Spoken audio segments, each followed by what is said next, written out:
Welcome sa Dries TV. Kung interesado ka sa ganitong news, huwag kalimutang isubscribe ang ating YouTube channel. Maraming salamat! Welcome back again sa ating YouTube channel mga kakimpaw, and sa update natin ito ang pag-uusapan natin ay tungkol sa mga importanteng kaganapan kina Kim and syempre kay Paula Vilino. So ang pag-uusapan natin sa update na to ay may kaugnayan nga po sa pinatatupong Kim Chu sa braso. Sino kayo nagpatato niyan mga kakimpaw?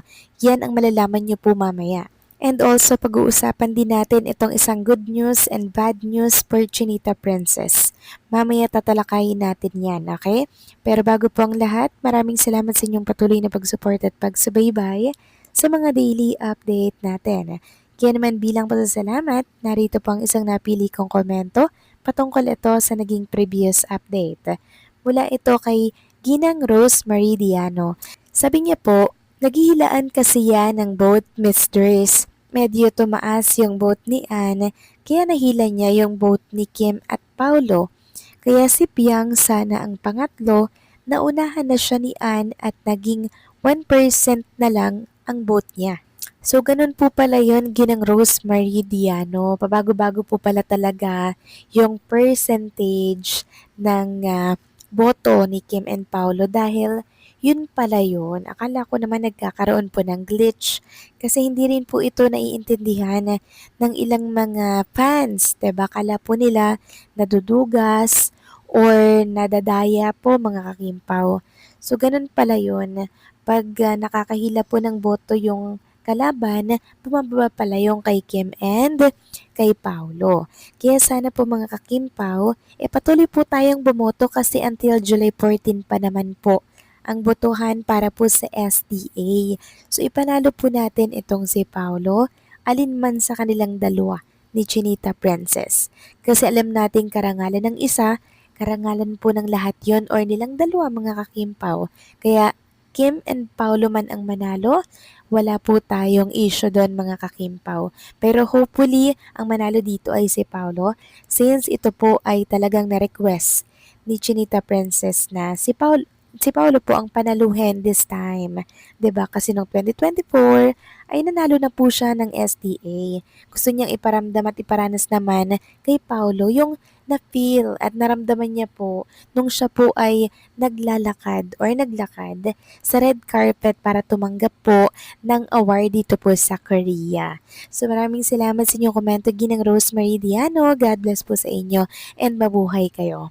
So eto na nga pag-usapan na natin mga kakimpaw, mga topic po na nakalap natin sa update na to. At unahin na nga nating pag-usapan etong bad news muna.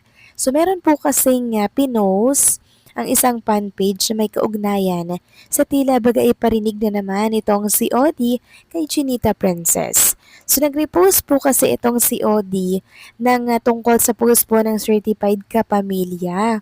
Sabi dito, pag sinabing artistang mabait, sinong artista ang unang pumapasok sa isip nyo? Tapos, nirepost ito ni Odi, sabi niya, Ann Curtis Smith ever since. Genuine ang kabaitan. Ngayon, nag-isip na naman ng ilang netizen na parang patapa ata to kay Chinita Princess. Na para daw bang gustong sabihin na hindi genuine yung kabaitang pinapakita ni Chinita Princess dito po sa showbiz industry. Yan po yung iniisip ng ilang mga netizen. So ang sakin lang masasabi dito mga kakimpaw, kanino ba tayo maniniwala? Kay Odi o sa mga tao pong nakakasalamuha ni Chinita Princess sa showbiz industry na panay ang sinasabi nila, mabait si Kim Chu, down to earth, and talaga namang marunong pong makisama, 'di ba? Kaya nga po tumagal ito ng 20 years sa showbiz industry dahil marunong po siyang makisama mga kakimpaw. At yun talaga yung sekreto kung bakit patuloy po na namamayagpag ang kanyang career. Ngayon, tatanungin ko po kayo, saan tayo maniniwala? Kay Odi or sa mga tao po nakakasalamuhan ni Chinita Princess na nagsasabi po ng katotohanan tungkol sa ugali po nitong si Kim Cho?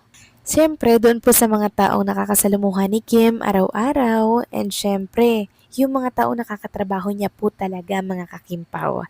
Samantalang pag-usapan naman natin ang tungkol dito kay Paula Vilino na kung saan ay abalang-abala po magawa or magkumpuni po ng kanyang bagong pinapatayong studio, mga kakimpaw.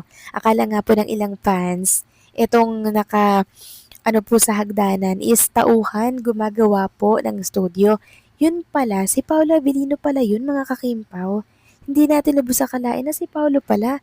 Marunong din palang ah, mag, ah, karpentero, mga kakimpaw. Sabi nga dito, I just noticed, is this ispaw? I thought it's worker on his studio.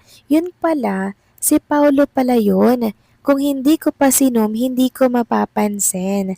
Hashtag Kimpaw, he is very hands-on sa mga pinapasok niyang negosyo. Buong akala ko talaga mga kakimpaw din. Ito'y worker din po sa studyong pinapatayo ni Paulo. Pero nang i-zoom in ko rin po mga kakimpaw kanina, abay si Paula Vilino nga. Very hands-on lang ni Paulo sa mga business niya po, 'di ba? Talagang puspusa na po siya sa mga pagtatayo ng business. So reveal niya lang po mga kakimpaw ng isang business niya, meron pa pala siyang pinapatayong studio. Grabe no, parang nagmamadali na talaga silang umalis sa showbiz industry dahil nga po kabi-kabila nga ang kanilang tinatayong business. And syempre mga kakimpaw, pansin nyo ba na parang sinisecure na po nila yung kanilang magiging kinabukasan sa hinaharap. Samantalang next topic naman, talakayin naman natin ang tungkol dito sa tattoo po sa braso ng isang netizen, mga kakimpaw. So pinatattoo po yung itsura ni Chinita Princess, yung katauhan po ni Kim Chu na si Stella, dito po sa Di Alibay.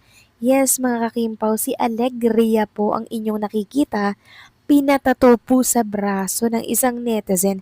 Sino kayang nagpatato niyan, mga kakimpaw, no? Sobrang laki, nandito po sa may braso. And talagang ngayon lang natin nalaman na marami pala talaga ang nahahatak at naimpluwensya ng Di Alibay, yung katauhan po doon ni Alegria or ni Stella Marie.